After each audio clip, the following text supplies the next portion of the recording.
Boa noite.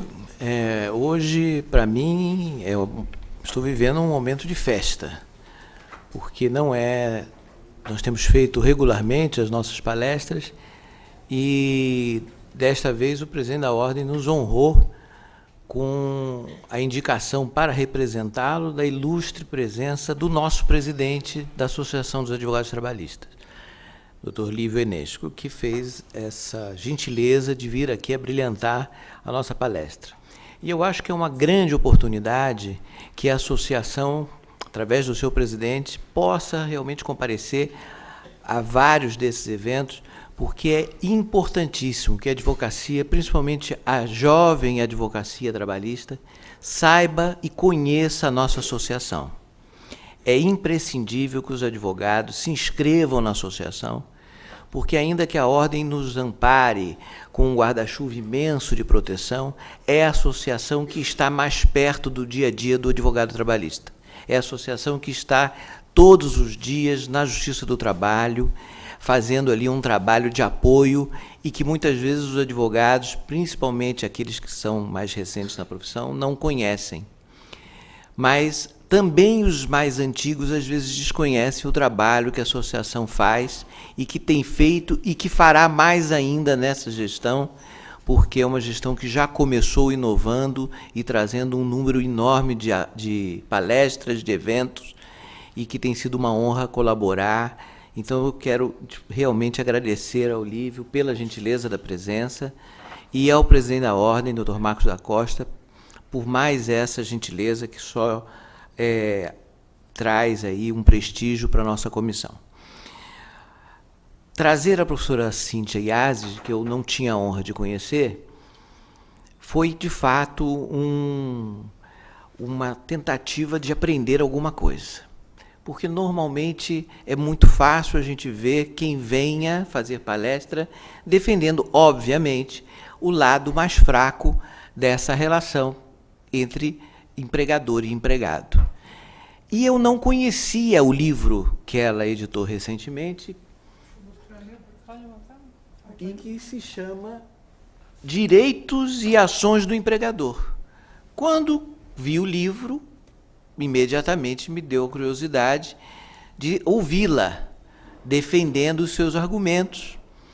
E depois, então, fui pesquisar sobre a colega e acabei descobrindo que a professora, a doutora Cíntia Iazzi, integra um dos mais importantes escritórios deste país, que é a TES Advocacia, que tem como seu patrono o ilustre ex-presidente do Instituto de Advogados de São Paulo, conselheiro nato, doutor Eduardo Tess, amigo querido, uma das pessoas que eu tenho a maior estima e respeito pela sua integridade como advogado, como homem de instituição, como conselheiro. Eu estive 9 anos à frente da diretoria do Instituto de Advogados de São Paulo e pude contar ali com um verdadeiro conselheiro e amigo em todos os momentos de dificuldade, nas mais diversas diretorias em que participei. O doutor Eduardo Tess é, para mim, uma das figuras únicas da nossa advocacia, e a sua atuação acabou se frutificando, porque tem o Eduardo Tess Filho, que é igualmente brilhante, culto, um advogado empresarial da maior qualidade e também amigo. Mas eu gostaria que, Cíntia, que você levasse ao Eduardo pai, como homenagem ao seu escritório, o nosso abraço, porque, de fato, foi uma enorme satisfação descobrir esta característica. A professora Cíntia tem inúmeros artigos publicados, que eu não vou aqui lê-los, mas são todos muito instigantes.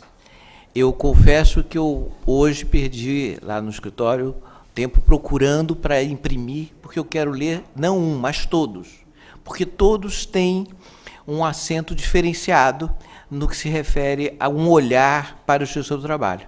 E eu não vou me alongar mais, porque, de fato, o que me traz aqui hoje é uma grande curiosidade de ouvir um pouco. Ainda reclamei com ela que eu não localizei o livro para comprar, e ela disse que está praticamente esgotado, mas que na Atlas a gente ainda consegue. Então, eu vou tentar comprar o livro, mas já vou fazer aqui hoje um introito, ouvindo a professora Cíntia, a quem eu passo a palavra já de imediato.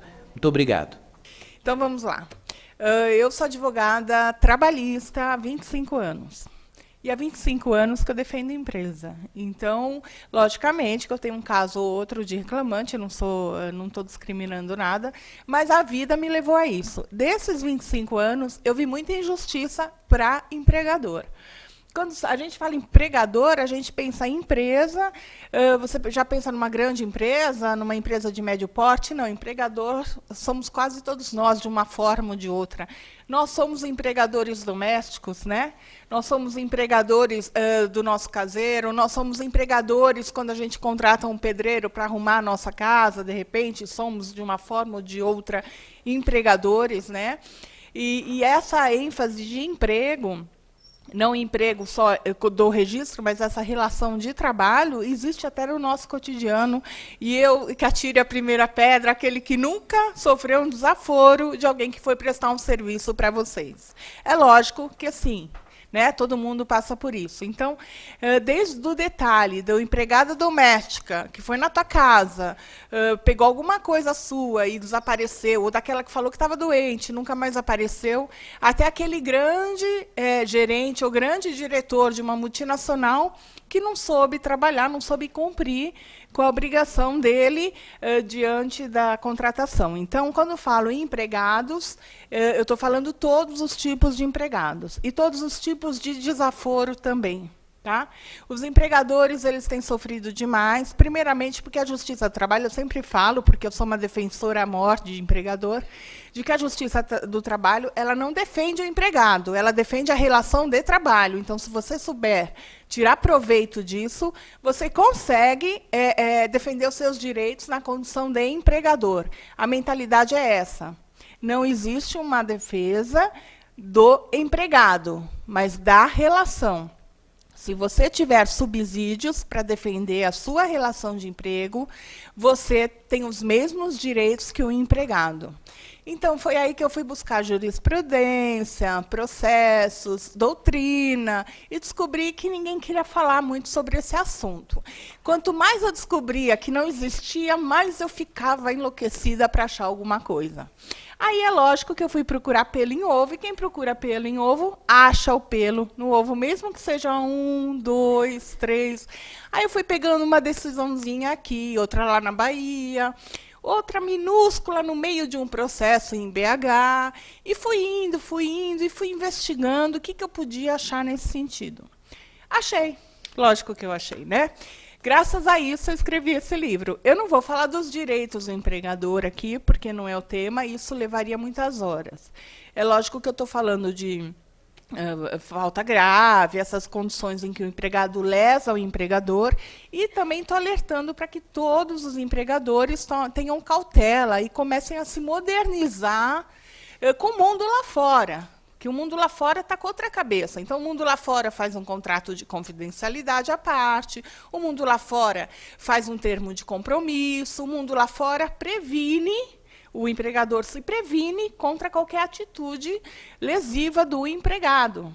Coisas que agora, atualmente, somente as multinacionais geralmente solicitam, né? A gente trabalha muito com empresas estrangeiras, empresas multinacionais, e as empresas nacionais nem sabem o quanto isso é válido e pode ser usado na Justiça do Trabalho para que o empregador se defenda de uma lesão do empregado. Outra coisa, não estou falando de empregado, gente. O bom empregado, ele é bom empregado sempre, com uma falha ou outra do ser humano.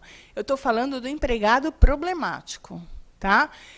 Como não existe, né, uma coletividade de empregados perfeitos, mas sim alguns problemáticos, é nesses problemáticos que a gente tem que resolver, mesmo porque dizem que o diabo está no detalhe, né? Então, é exatamente esses mínimos empregados que, às vezes, contaminam ou prejudicam uma empresa. Tem um empregado, às vezes, que consegue causar prejuízo para uma empresa grande, de médio porte, pequeno porte, não importa. Um empregado consegue te enlouquecer. Às vezes, você tem um empregado que põe tudo a perder. Eu estou falando desse empregado, tá? Então, por favor, não misturem. Não é para ficar processando empregado à vontade, que não. Nós vamos falar dos empregados que cometem atos ilícitos ou atos ilegais. Tá? Que também sempre tem aí no mercado, né? É o que eu falo, a gente se decepciona até às vezes com familiar, essas coisas, imagina com o empregado. Lógico que todo mundo aqui já deve ter ou se decepcionado ou presenciado uma grande decepção de alguém, tá? Então eu vou falar o seguinte: ação judicial contra o empregado. Quem fala, tem um tipo? Tem, ação trabalhista, ótimo, esse é o tipo. Mas o que mais eu posso fazer? Muito mais que isso. Nós temos 11 ações diferentes na Justiça do Trabalho que a gente consegue mover contra o empregado. Mas contra o empregado que cometeu um ato ilícito. Isso tem que ficar muito claro.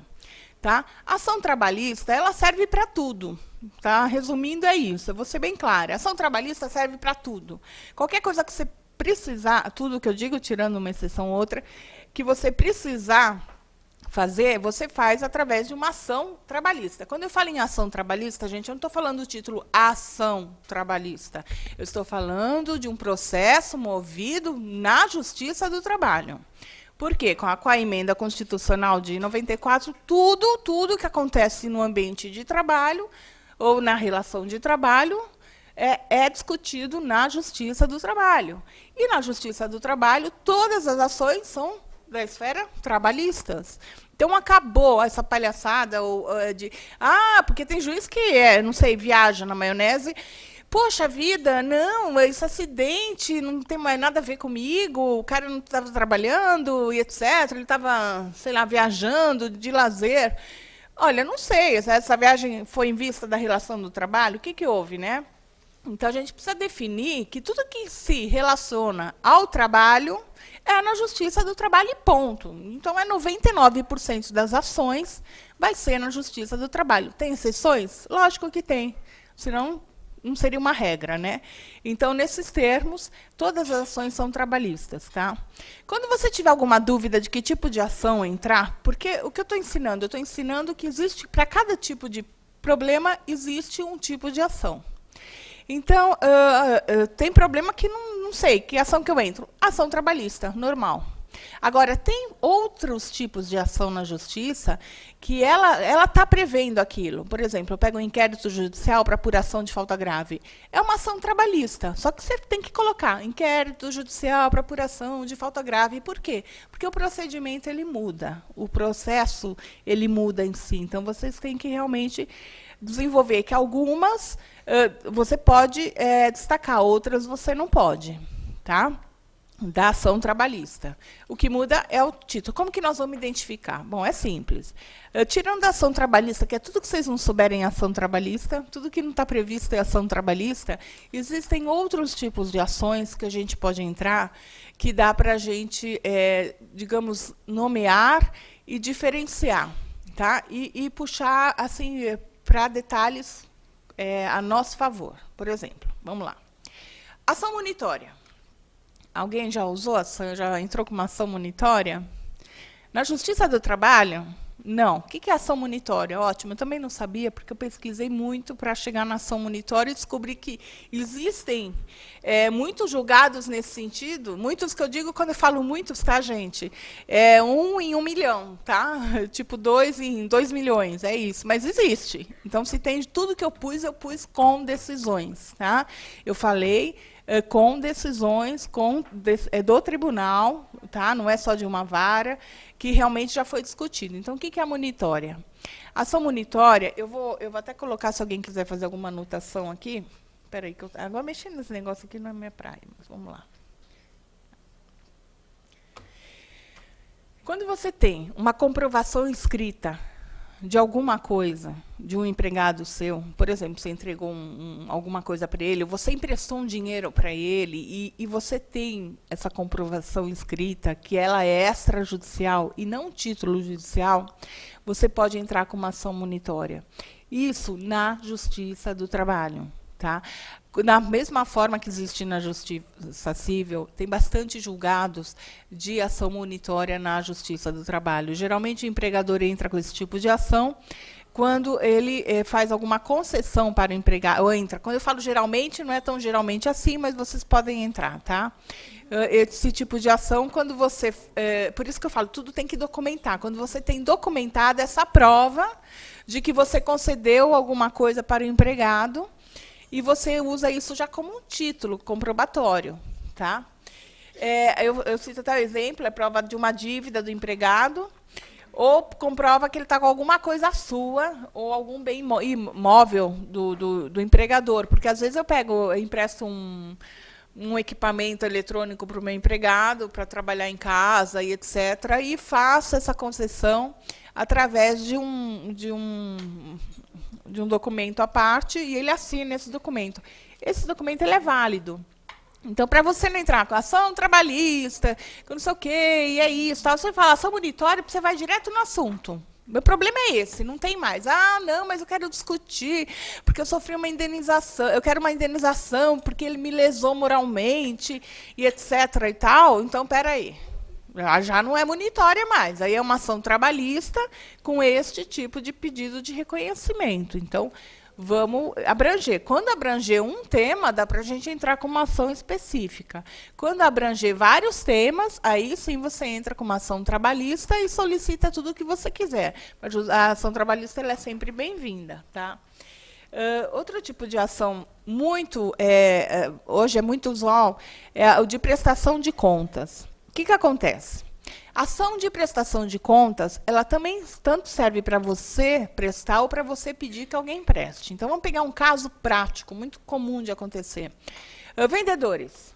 Nós temos vendedores, o vendedor ele faz um relatório, mostrava a comissão que ele recebia, que ele vendeu, cada produto tem um percentual de comissão, etc., a forma de pagamento, quem que é o comprador, e aí vai. Com base nisso, a empresa vai pegar o produto, vai providenciar e vai entregar para ele. Pronto. Vamos supor que o empregado vai embora e não entrega esse relatório. E aí? Como é que você faz com seus clientes que estão esperando o teu produto, que você nem sabe quem é e nem quais são? Né? Ele vai embora com livrinho, vai com caderninho, vai com tudo. Então, aí, é esse o teu problema? É só esse o teu problema? Ótimo. Então, você vai entrar com uma ação de prestação de contas. Ou ao contrário. Como é ao contrário? Não estou falando de empregado, estou sempre falando de empregador. Tá? Você combinou de pagar um bônus anual para o empregado e esse bônus é diferenciado todo ano, com base na performance, nas vendas efetuadas, no resultado da empresa, etc., etc. Ótimo. Só que aquele empregado X recebeu 50 mil, enquanto Y recebeu 10 mil. Você sabe que você vai mandar embora esse empregado, que esse empregado adora uma encrenca. Só que esse empregado que adora uma encrenca só tinha 10 mil para receber, a área dele era outra, o tratamento foi diferenciado, a performance dele foi outra, o resultado da área dele foi outro, então ele tem direito a 10 mil, só que o fulano, que é vizinho de prédio dele, recebeu 50 mil. O que você faz? Para evitar uma ação trabalhista que ninguém gosta, porque quando se faz, a gente sabe que de uma forma ou de outra já vem um monte de coisa de carona, né? Mesmo o advogado é muito criativo também, às vezes nem e acontece. Então, para evitar isso, você pode entrar na Justiça do Trabalho com uma ação de prestação de contas para apresentar esse tipo de coisa. Ah, mas eu não vou entrar, isso não vale a pena. Vale, tudo vale a pena, porque essa história de ação trabalhista contra a empresa, ela nunca vem justa, né? A gente sabe que não, né? Eles pegam carona num monte de coisa desnecessária. Lógico que não ganha, porque a gente comprova que ele não tem direito, só que é constrangedor, né? A empresa tem que pegar todos os registros, pega tudo dos últimos 5 anos, faz uma bíblia e manda por coisas que estão mais do que provadas, e no fim fica tudo acabando em pizza, né? Esquece, ele entra com 28 pedidos e ganha 1. Ótimo, ele ganhou um pedido, processo, e todo o estresse dos 27, está tudo certo. Vamos, a Justiça do Trabalho aceita, né? Tem aceitado em termos, que aí a gente ainda vai falar se der, né, da litigância de má-fé, e fica tudo certo. Então, tá tudo errado. Então, aí você tem que se prevenir. Não tem que ter preguiça, contratem, sim, os advogados empresariais, né, porque direitos são direitos. Tá? Não importa se é empregado, não importa se é empregador. E mais um detalhe, não vou gastar, não vai gastar, você vai ver. Dor de cabeça para o empresário não tem preço. Contratar um advogado, se você tem... É uma coisa louca isso, mas se você começa a reagir com essas ações de uma forma correta e não começa mais a dispersar, defende aí, tudo bem, defende aí, tudo bem, começa a ter carinho pelas ações que você recebe para defender, os empregados ficam sabendo que o peixe não está tão fácil assim, viu? De uma forma ou de outra, cai muito. E você vai se dar bem, você é empresário, você é advogado do empresário, você vai fazer sempre o preventivo, o empresário vai sempre confiar em você, e uma coisa leva a outra, porque advogado não vive só de litígio, né? Ele vive de prevenção, ele vive de cuidado, e mais do que tudo, né?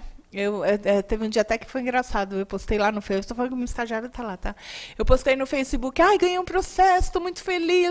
Poxa, o processo era enorme, tinha uns 30 pedidos, só quer ganhar um por um? Um por um. Eu falei, vou massacrar. Só não ganhei a má-fé, né? Mas o resto eu ganhei tudo. Quer dizer, eu pedi litigância de má-fé, mas ele pediu até a alma. E, olha, era um empregado de 30 anos de empresa. Aí todo mundo, nossa, que bom, agora você está rica, porque todo mundo imagina. Eu falei, gente, eu não ganho R$1. Eu cobro por hora, eu não ganho R$1. Assim, o que eu ganho é assim, eu vou fazer uma audiência, cobro para fazer audiência, eu faço uma peça, eu sou advogada de empresa, gente. Advogado de empresa não ganha dinheiro, não. Esquece. Tá? Ou você faz por gosto, ou você esquece. Tá? Então... Você está falando do Euclides, né? Não estou falando. Isso é um outro patamar. Não estou falando de advogado que bota os outros para trabalhar também, tá? Isso é sacanagem. Você sabe que eu faço vendedor, eu estou do outro lado. Eu sei que você está do outro lado. Eu já estou raciocinando. Mas pode me pegar no caminho, que você vai ver o que é gostoso. Imagina a briga, né? Nossa, eu faço há 30 anos. Então, eu faço há 30 anos, mas a gente tem que defender com carinho. Nem sempre dá certo, tá? Não vou contar vantagem, não, porque tem dia que eu fico arrasada, principalmente quando a testemunha atrapalha a minha vida. Nossa. Pé na jaca, né? Nossa, você passa igualzinho. Todos nós passamos por isso, e quem não está passando vai passar. Testemunha, gente, não tem advogado bom, não tem peça boa, não tem nada. Testemunha põe tudo a perder. E é incrível, lá fora é uma pessoa, lá dentro incorpora outra. Eu acho que tem um pouco de macumba nessa história, porque nada justifica o que acontece numa audiência com as testemunhas, que mudam de personalidade, a hora que sentam lá, olham para o juiz e é demais. Né? Eu acho que todo mundo já perdeu processo ganho com testemunha. Né? Então, é uma tristeza. Bom, vamos tirar essa parte ruim da história de lado. Né? Vamos deixar, porque é muito triste. Gente, a ação possessória... Todo mundo já sabe, né? A velha história. Quem tem uma casa de campo, um sítiozinho, né? Ou tem um monte de empresário. Eu nunca apareceu um desses no meu caminho, mas que chega para o outro e fala, vou te dar um apartamento meu aí para você ficar morando enquanto você trabalha para mim. Quem tem isso sabe o que é bom e o que é ruim, né? Quanto mais você dá, mais você leva. Então, e não é levar gratidão, é levar na cara mesmo, entendeu? Então, cuidado com as coisas que vocês fazem contra vocês mesmos. Às vezes é um tiro no pé, né? Você quer favorecer e você acaba se prejudicando. Então, vamos pegar um caso típico e muito comum, que é do caseiro. Né? Quem tem caseiro sabe o que é isso. Tá bom, caseiro e tal. Bom... Resumo, ele aprontou, você não quer mais aquele caseiro de lá de jeito nenhum, ele está 20 anos na tua casa de campo, no teu sítio, o que você faz? Você só quer que ele saia de lá. Você manda ele embora e ele fala, não vou sair, eu não tenho onde morar. Não, mas a casa é minha, você tem que sair. Aí você vai na justiça comum e fala, olha, é minha casa, é minha posse. Não, é teu empregado, isso é na Justiça do Trabalho. E é mesmo. Então, você tem que entrar com a ação possessória na Justiça do Trabalho. Não importa que é possessória. Por quê? Porque ela veio da relação de emprego. Tudo isso que eu estou falando, vou repetir de novo. Vai fazer propaganda do livro, eu não perco a chance, né? Está aqui. decisões de que realmente é na Justiça do Trabalho, gente. Tá? Eu não chutei nada. Tá? Mesmo porque para você escrever um livro, você não tem que dar palpite, você tem que ter fundamento.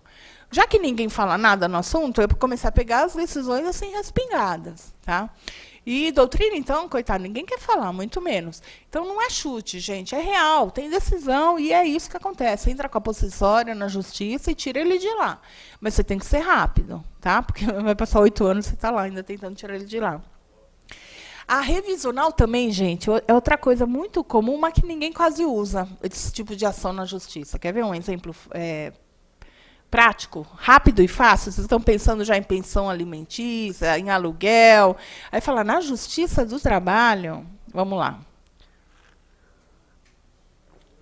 Olha, nesse ponto não dá para confundir, mas eu vou tentar falar. Você tem um caso, salubridade em grau máximo, né? O indivíduo mudou de área, mudou de tudo. Está trabalhando em outra área, em outras condições, não é mais aquele. E você continua pagando, porque esse adicional vocês concederam por ordem judicial. Tá? Então, vamos supor. Isso acontece? Acontece. O empregado, tem muito empregado agora, está uma onda de empregado ativo entrando na educação, vocês estão pegando esses caras, impressionante, né? Já não é mais como antigamente, né? Porque agora não pode mandar embora, assim, na discriminação. Então, tem empregado ativo que está entrando na educação. Mas vou pegar o estável, né? Que é o mais arcaico, é o mais normal. Você pegou o empregado, ele é estável, ele entra com uma ação judicial, pedindo adicional de insalubridade. Ganha em grau máximo. E aí você é condenado a pagar as parcelas vencidas e as vincendas, né? Então, olha, você vai pagar todos esses últimos 5 anos e agora em diante você vai ter que pagar todo mês.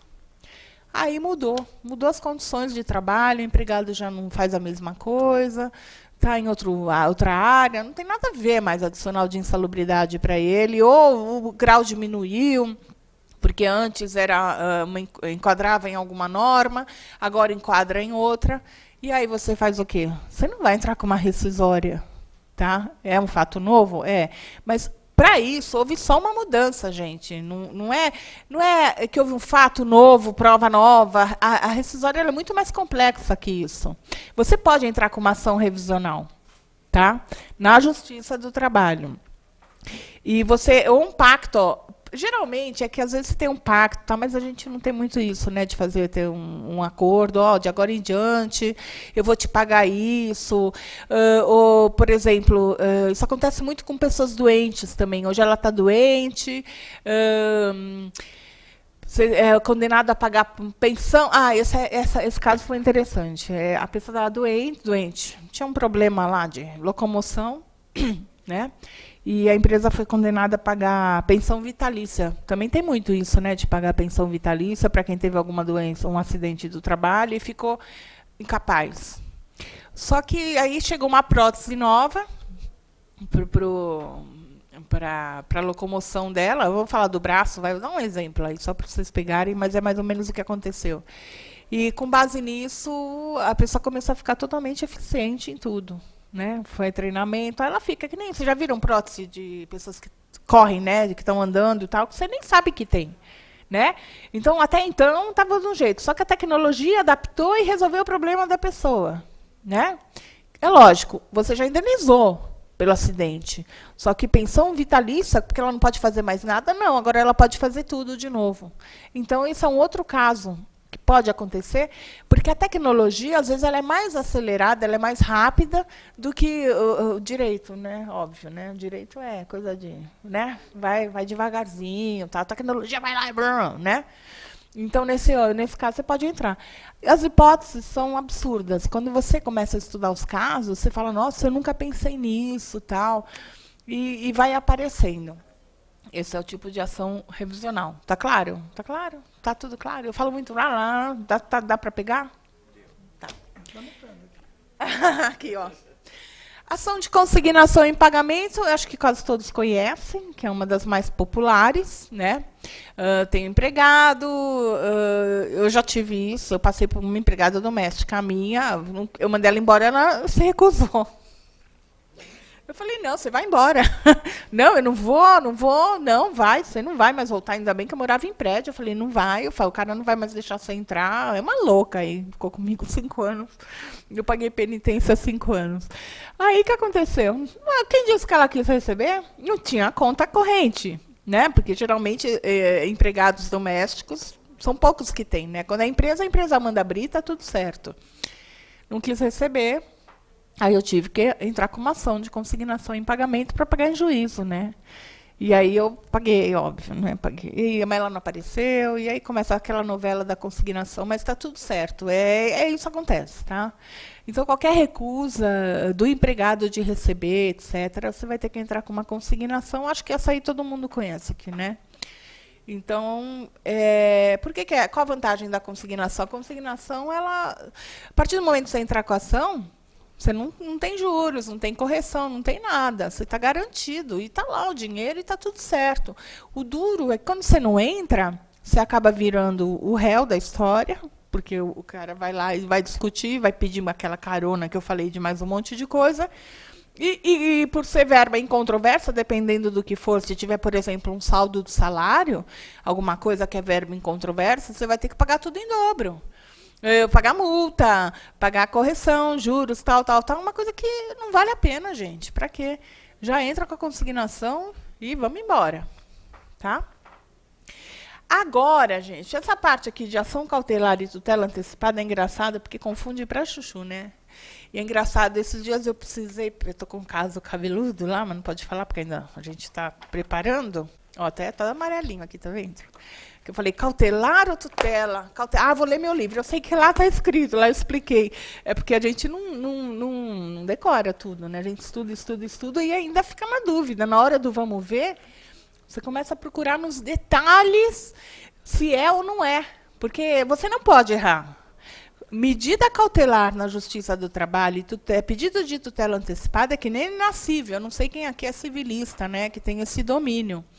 Mas não dá, você não pode errar, porque se você errar, você perde o processo, né, na verdade.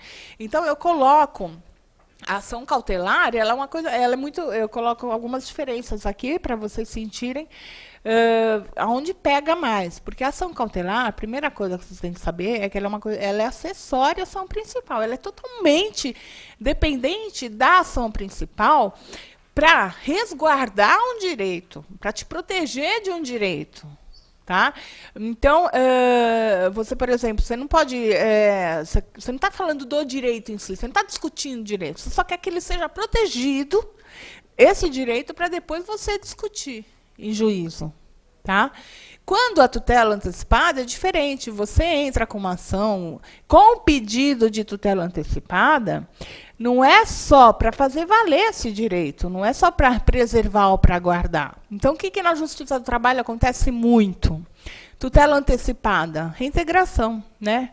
O empregado ele entra com reintegração, com pedido de reintegração, etc. e vai. Aí você fala, mas o que me interessa a tutela antecipada? Eu sou empregador, eu não sou empregado. Interessa várias coisas.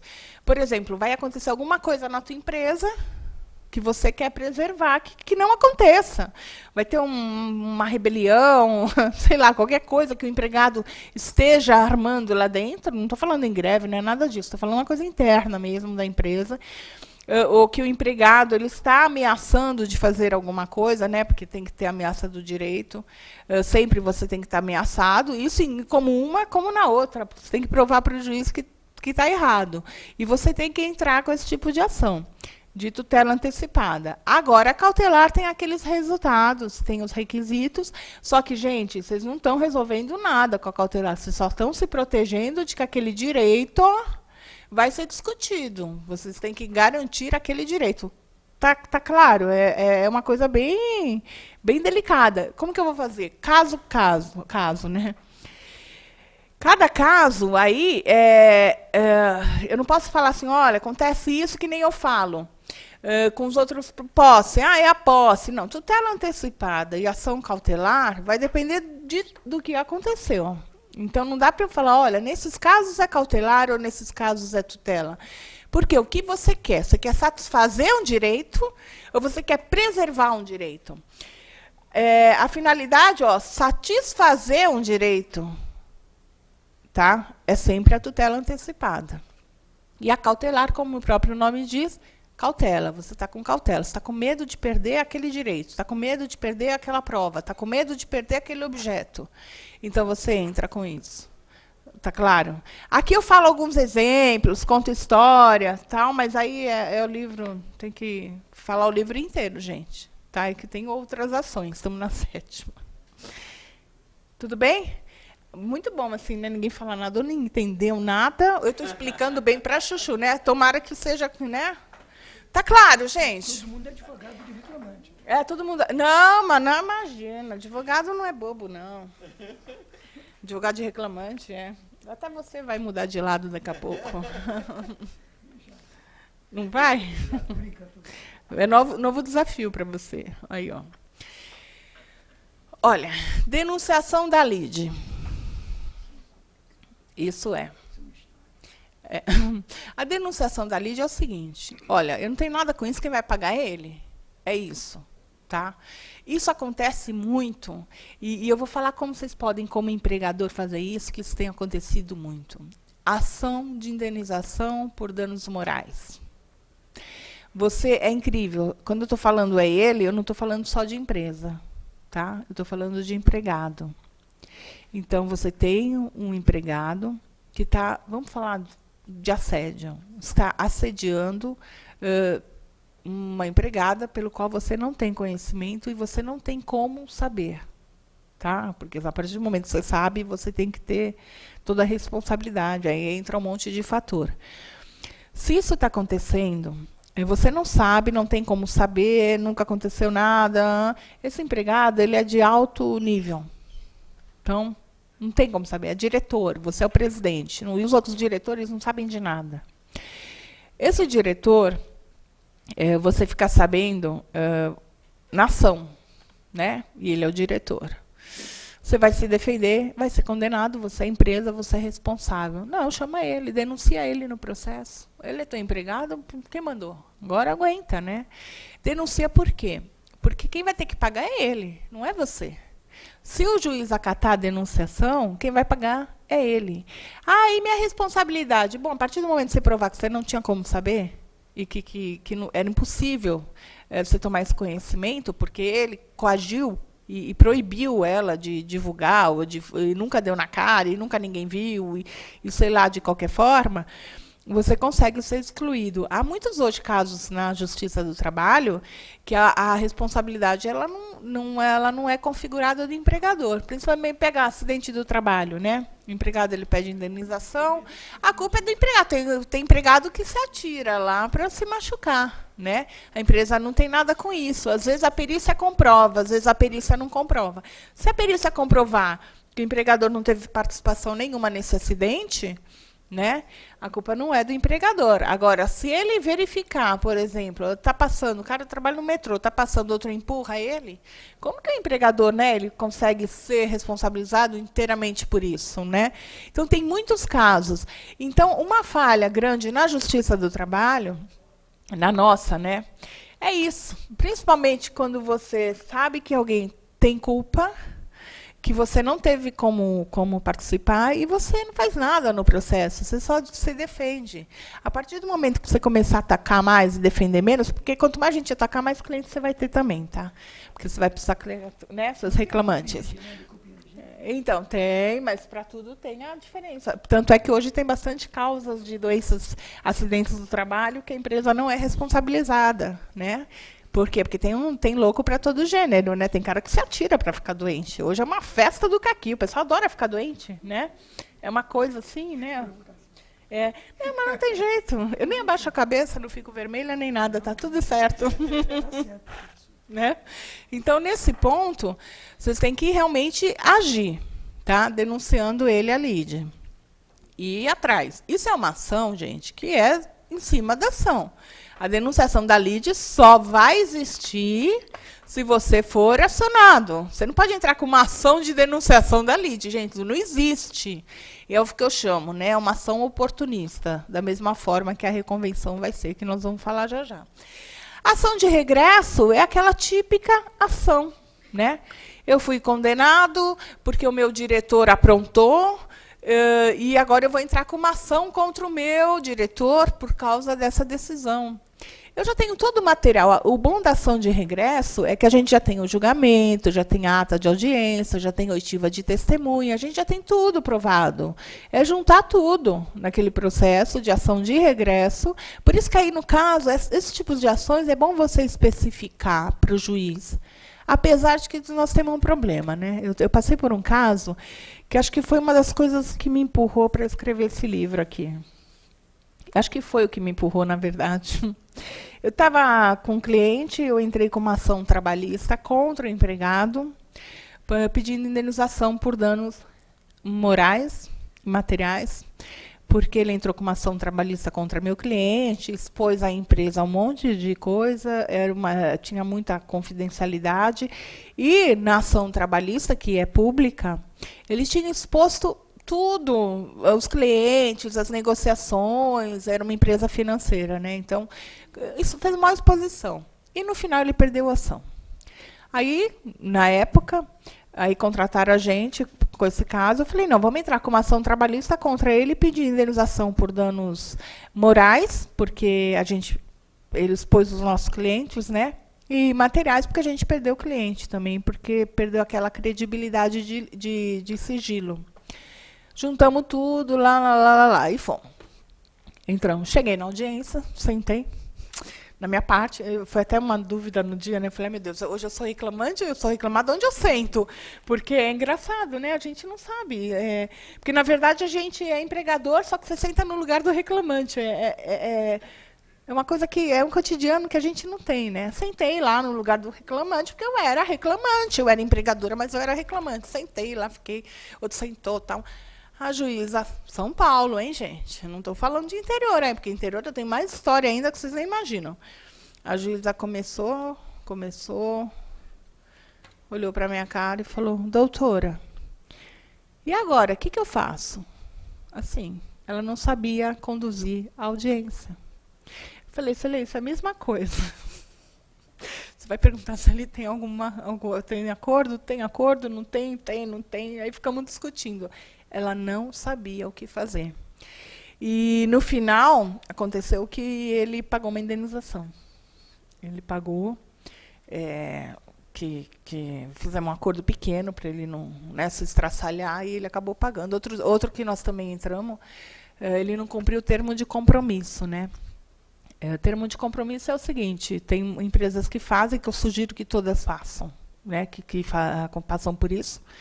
Você tem um empregado. Aí você vai bancar um estudo para ele em Nova York, né? Porque ele ele é técnico, ele tem que estudar alguma coisa, você vai lá e banca o empregado. Bancou o empregado, ele chegou aqui, todo cheinho, com o diploma feito, com tudo resolvido. Falou, olha, obrigada, agora com esse curso agora eu consigo um emprego em outro lugar, muito melhor, etc. E tudo que você investiu foi por água abaixo. E nós tivemos um caso, meu cliente sempre faz o termo de compromisso, falando, ó, seguinte, se você sair um ano depois que você voltar, tudo bem, mas se você sair menos de um ano, 6 meses a um ano, você vai me devolver tanto, se você sair de 1 mês a 3 meses, tanto. Então, você prevê que ele também pode querer sair. E se eu te mandar embora, está tudo certo, não vou te cobrar nada, que é o normal. Você pode fazer isso, tudo que eu estudei até hoje em jurisprudência, num período de máximo 2 anos, essa previsão, né, de termo de compromisso. Minha empresa tinha feito, ele desrespeitou, ele não quis nem saber, ele foi embora e pronto. Ele chegou do exterior, no caso era a Europa, ficou lá 3 meses e foi embora. E ele tinha esse termo de compromisso assinado, né? E aí tivemos que entrar com uma ação trabalhista, porque ele não cumpriu com o termo de compromisso, e ele foi condenado, ele teve que pagar exatamente a diferença prevista no contrato, né? Então, essas coisas você tem que ir atrás. Você não pode buscar. E foi complicado, porque ele tem que pagar o advogado dele, e etc. e tal. Eu tive um outro caso, que eu tive, eu adoro entrar com uma ação contra o empregado, né? Depois que eu aprendi que pode, aí eu comecei a entrar de todo jeito, assim, não é toda hora, mas eu adoro. que a gente falou, mas empregado não tinha onde cair morto, gente. Isso é muito normal. Por isso que ele se chama empregado, né? Eu também sou empregada. Não tem. Geralmente tem empregados que não tem como te indenizar. Não tem, deve ir para todo mundo, tal. Mas o que acontece? Às vezes o empregador, ele pode pedir uma retratação pública, né? Eu tive um caso que não tinha mesmo, né? Era um coitado. Excelência, doutora, mas poxa, eu que falei, excelência, acordo para mim é uma retratação, porque o fato dele vir para a audiência, contratar um advogado, né, que às vezes é vizinho dele, é um amigo, porque não pode pagar, e se retratar na ata de audiência vai servir para que os demais não façam mais isso, de ficar falando da empresa, etc. Inclusive, olha, essa semana eu trouxe a decisão, isso aqui tampa, né? Saiu essa semana aqui, olha, empregado deverá indenizar a empresa por e-mails difamatórios enviados a clientes. Ele foi mandado embora, aí ficou com raiva, aí mandou um monte de e-mail para os clientes falando mal da empresa. Só que a empresa não fez nada. Aí eu fui atrás, né? Eu falei, ai, meu Deus, que bom, entrou mais um para eu fazer a atualização do livro, né? Eu fico captando, né, material. Porque depois tem que ficar atualizando, lógico, né? Aí eu falei, ai, que ação, comecei a procurar. Ele foi oportunista, ele entrou com a reconvenção, que é o que eu vou falar agora, por quê? Eu falo que a reconvenção, deixa eu falar da reconvenção aqui, depois eu volto para o inquérito. A reconvenção, ela é uma ação oportunista que dá muito certo. Ah, na Justiça do Trabalho não dá. Dá, eu gosto muito de reconvenção, porque é a tua chance de entrar bonito. Eu falo isso porque você que é de reclamante, você sabe disso. O sindicato fica meio birrento com a gente que entra contra ação, né? Contra o empregado. Então, já que ele me atacou, eu vou me defender atacando ele. Então, é uma forma fina de você processar o teu empregado. Eu acho que é a forma mais fina que tem e a menos pesada, e que é o problema dele. Ele que vai trabalhar em triplo para fazer a defesa da reconvenção, etc, né? A ganhar em dobro, não se ganha em dobro. Reconvenção não vai para frente, mas que não passa disso. E para você entrar com uma reconvenção, você tem prova já. Você não vai entrar só para alegar, né? Não é? Fala a verdade, é uma delícia. Reconvenção é uma delícia, gente. Então é o seguinte, olha. É a melhor ação que tem. Eu sempre falo, é a oportunista, mas é a melhor de todas, tá? Você sofreu uma ação trabalhista, tem coisa errada, você corre atrás. É o momento, tá? É o momento perfeito. Não só processualmente falando, mas politicamente falando também. Porque, olha, desculpa, eu só fiz isso porque ele me processou. Eu nem ia processar ele, sabe aquela história? Né? Eu fiz isso só para... Então, é para tudo. E aí eu estava olhando, eu falei, não é ação. Aí eu li que a ação trabalhista é do empregado contra a empresa, aí eu vi que era uma reconvenção. Então, da reconvenção, você vê o resultado. Foi maravilhoso, né? Então, a reconvenção, gente, é sempre muito bem-vinda. Eu falo, é a resposta do réu e é um ataque oportunista, né? É um tipo de ação que acho que é ideal. E aquela anterior que eu falei, que é o inquérito judicial para apuração de falta grave, a gente faz só com empregados estáveis, e não são todos, porque todo mundo, quando fala em estabilidade, tem gente que está confundindo isso demais, porque eu vi muita... Ixi, Maria, como é que mexe aqui? Tem muita decisão a respeito que confunde. Tem muito... Gente, vocês não sonham que tem jurisprudência de gente que entrou errado com esse tipo de ação. Muita. Porque acha que só porque é estável tem que entrar com inquérito. Não é, gente. Não é só porque é estável. A lei, ela prevê quando precisa do inquérito. Eu anunciei aqui, são os casos. O resto, gente, dos estáveis não precisa de inquérito, tá? Então, os dirigentes sindicais, representantes dos trabalhadores, tal, e etc. e tal. Tá tudo aí, né? São as condições. A própria lei prevê. Tá? A ação de inquérito judicial, por quê? Porque você não pode mandar ninguém embora estável por esses motivos se você não tiver uma ação judicial para apuração de falta grave. Agora, o restante, eu falo isso uma vez, eu fico até com dó que eu fiz a grávida chorar. O resto dos empregados estáveis, gente, eles são estáveis até cometerem uma falta grave. A partir do momento que o estável cometer uma falta grave, os outros estáveis, você pode mandar embora por justa causa? Sim. Não é porque ela é grávida que você não pode mandar embora. Você pode, desde que você tenha um justo motivo. Um dos motivos previstos na lei também, né? Não é um justo motivo porque você não foi com a cara dela, é um justo motivo, né? Então, você pode mandar embora sim. Agora, o inquérito é uma ação também que não é muito comum, mas acontece. Tem bastante... são específicos, de pessoas específicas e condições específicas que você pode entrar na Justiça do Trabalho. E ação rescisória, que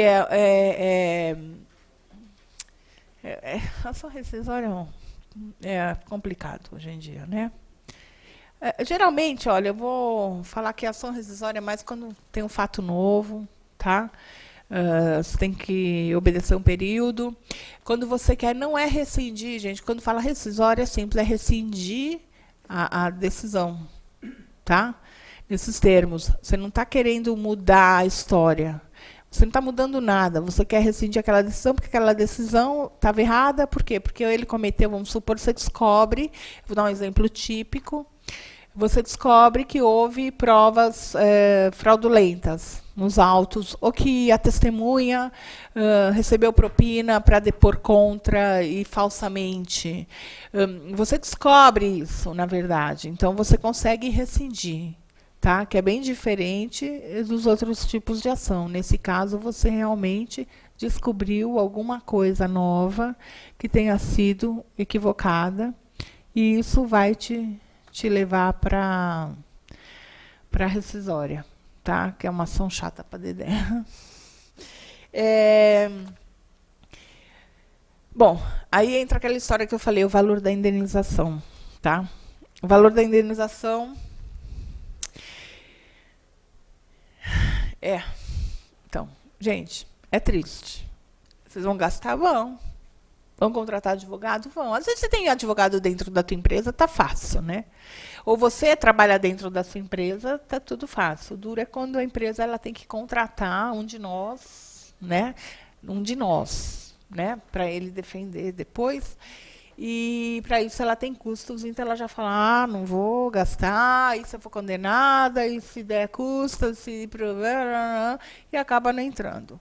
Mas o efeito, se está correto, o efeito que isso dá na sua empresa, na empresa do seu cliente, né? No caso, é muito grande. Eu falo que é, coitado, às vezes vira o bode expiatório, mas o resto fica direitinho. Eu vou falar uma coisa, essa empresa aí que eu entrei com a ação por causa do não cumprimento do termo de compromisso, o pessoal estava fazendo assim, porque eles mandam muita gente para fora direto, é multinacional, está sempre indo para a Europa, vai, volta, vai, volta, vai, volta. O pessoal ficava 2, 3 meses embora, 6 meses embora, tal. Nunca mais, eu não estou brincando, nunca mais ninguém pediu a conta, né? A gente fala pediu a conta, solicitou demissão no período do termo de compromisso. Nunca mais. Nós tivemos nenhum caso, tá? Então, isso, às vezes, é o que te faz vantagem. Outra coisa que é muito séria, que eu estou falando muito pouco, e que eu acho que a gente tem que desenvolver muito, é o assédio moral e sexual nas empresas. Que hoje são as ações mais comuns, né? Para você entrar. Eu tenho uma palestra que eu estou de 8 horas, 8 horas, só falando sobre os tipos de assédio moral que o empregado pode cometer contra o empregador, né? E tem pra chuchu. Tem, eu falo, às vezes vocês não falam quando vão em restaurante, não vamos brigar com o garçom só depois que comer, né? Não tem aquela piadinha que todo mundo tem medo? Por quê? Porque ele pode fazer qualquer negócio, né? Então, desde o caso de um restaurante, até eu falo uma quitandinha do interior. Você pega uma quitanda do interior, interiorzão mesmo, uma quitanda do Manuel.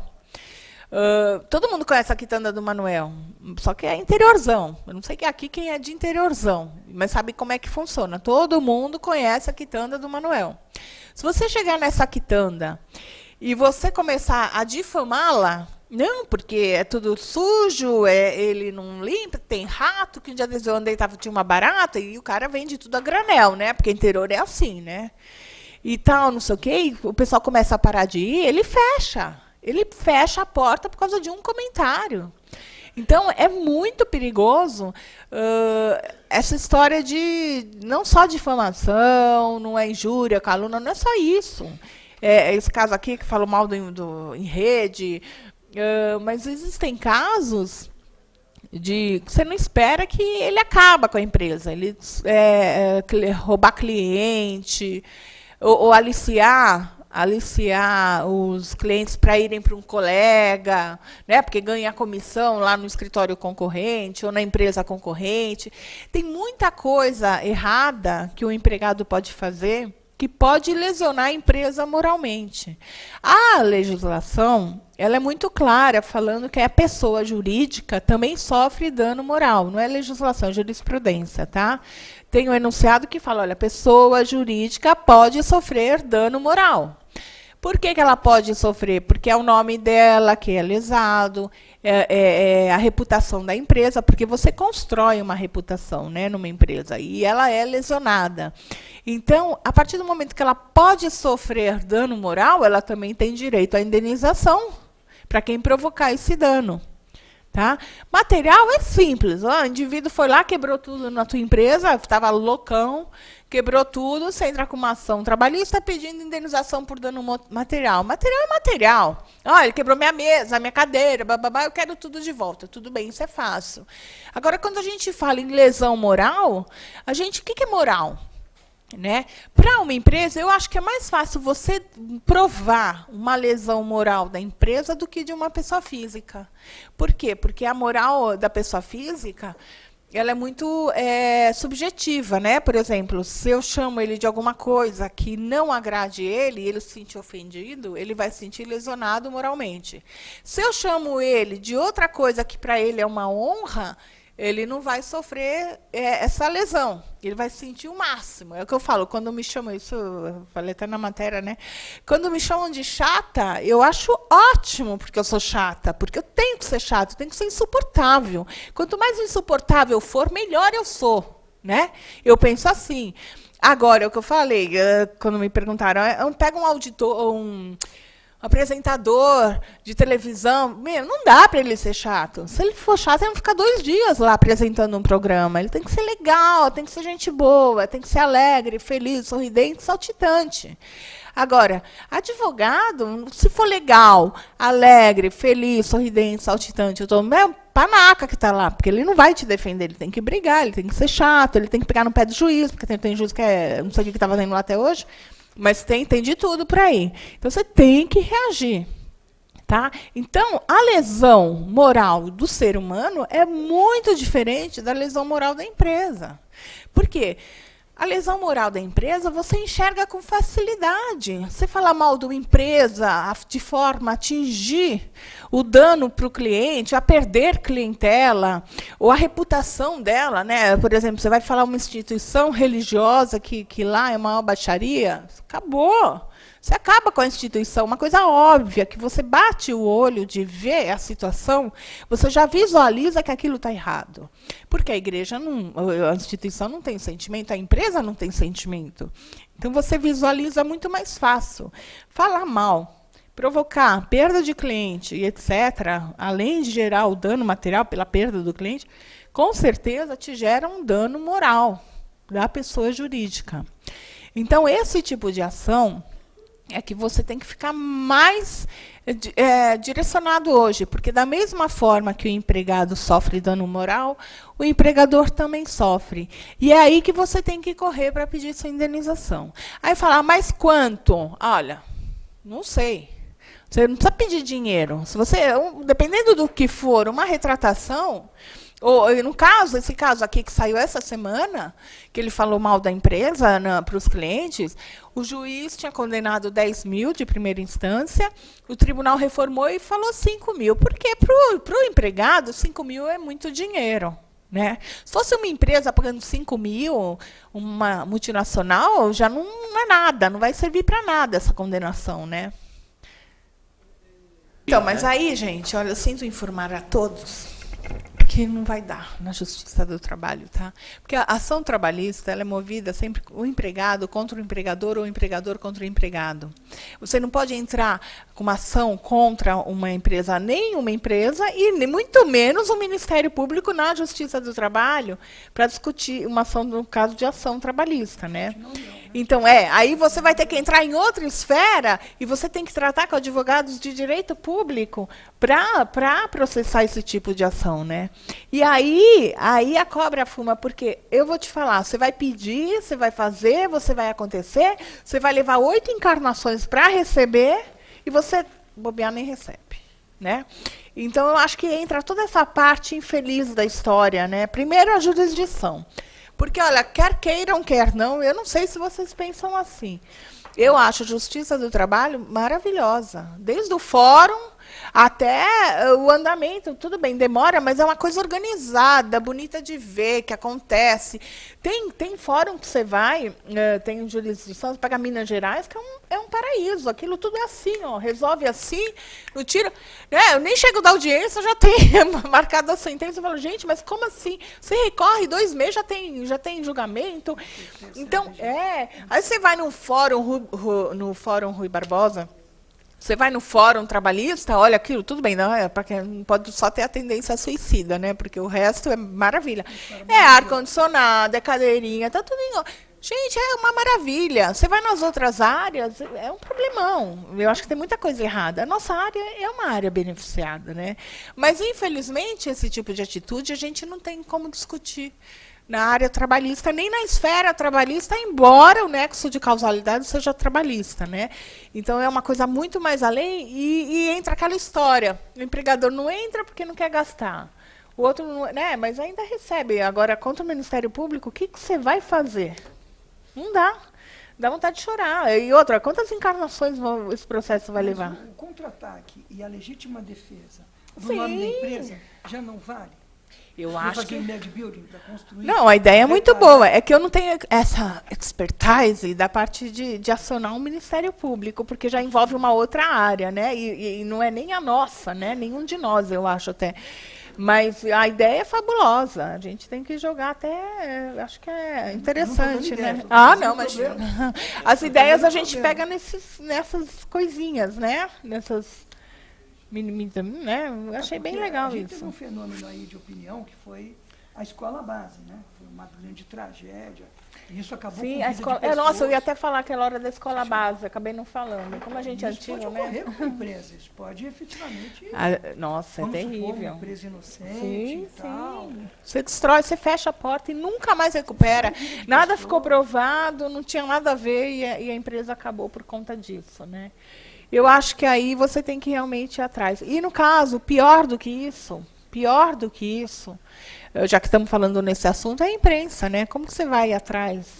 Porque a imprensa é uma divulgação, assim, você não tem para onde correr, né? E, às vezes, você quer saber de onde o pessoal fala, mas o que eu faço? Meu cliente pergunta, o que eu faço? Eu tenho medo de ser autuado, etc. Eu falo, meu amigo, se um mané de um empregado teu achar que está errado e for no Ministério Público e denunciar, acabou, está feito o estrago. Porque ele vai vir aqui. Às vezes não é lógico, né? A maioria não chega, mas uma denúncia basta, né?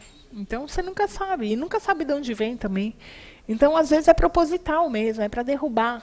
E aí entra a história de você ir atrás. Quando você descobre que é um empregado teu, você tem o que fazer, aciona a Justiça do Trabalho. Agora, quando é uma atitude que você não sabe da origem, você vai atrás de quem? Porque o Ministério Público vai, não, eu fui lá, é fiscalização, é meu direito. E aí? Aí você corre. Não, o valor da indenização, porque você tem que tomar cuidado, que são os procedimentos que te impedem ou não, que são os honorários advocatícios, despesa do processo, de locomoção extraprocessual. É porque eu vou gastar tanto, tal. Você pode pedir alguma coisa para reparar o dano, você não precisa pedir só um bem, né? É o que eu falo em retratação ou obrigação de fazer, porque tem muitas vezes que o indivíduo sai com alguma coisa, atua, não devolve, você entra com uma ação, só me devolve o que é meu, né? Ou se não, olha, por favor, então faça isso, ou de não fazer, olha, não fala mais mal da empresa.